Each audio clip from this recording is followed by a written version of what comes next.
Farm workers are essential to our food supply chain. That means that regardless of the weather, and despite the serious health risks of the pandemic and poor air quality from wildfires, farm workers continue to work in the fields. It is fairly common for both parents in a farm worker family to hold down a job, one in the field and the other in a packing plant or as a housekeeper.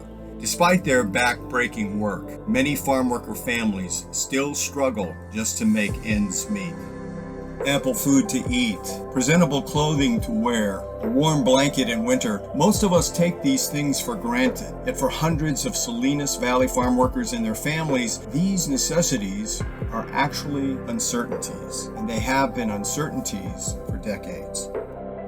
In 1989, Bitten Falge recognized the tremendous needs of our Salinas Valley neighbors. A busy wife and mother of 5 who officiated at her children's sporting events, Bitten was also a daily mass attendee and a swimmer who always made time to help her friends and neighbors in need. So when God called Bitten to expand her circle of care and become an angel of change for local farm worker families, she didn't hesitate to answer God's call. For years, Bitten labored alone, soliciting donations of food, discounts on merchandise, and contributions of funds to procure rice and beans, baby care items, bread, dairy products, and clothing. Every week, she loaded up her truck and made 2 or 3 trips to various farm worker camps to distribute what she had managed to acquire.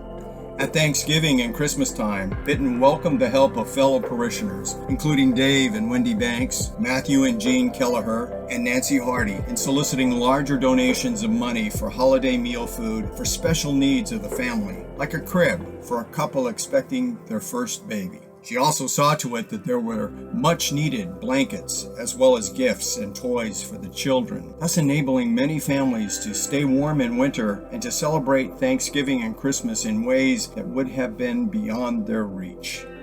After 18 years of tireless service, God called Bitten home in 2007. The ministry foundered for a couple of years until Bob and Mary Condrey picked up the torch. With the blessing of the bishop, the help of the Knights of Columbus and the Order of Malta, and most significantly, thanks to the very generous contributions of both treasure and time from Carmel Mission parishioners and others, Bob and Mary were able to rebuild their ministry. They ran the ministry mostly out of their home until Bob passed in 2020. The year-round basic needs of local farm worker families continue. By the grace of God and thanks to our dedicated volunteers and generous donors, the farm worker ministry Bitten founded also continues, now under the volunteer leadership of Father Paul and parishioners at Carmel Mission. Today, the ministry serves more than 130 families, about 600 individuals, living at 4 farm worker camps near Gonzales and Soledad. 3 out of the 4 camps consist of a collection of very old, rundown apartments, usually offering only cramped living quarters for the typical family of 5 or 6.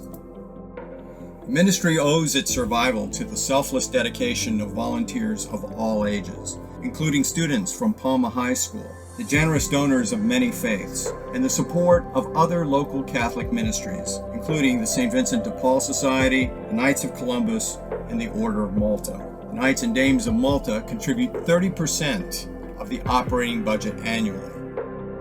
A whopping 70% of the ministry funding comes from our fellow parishioners.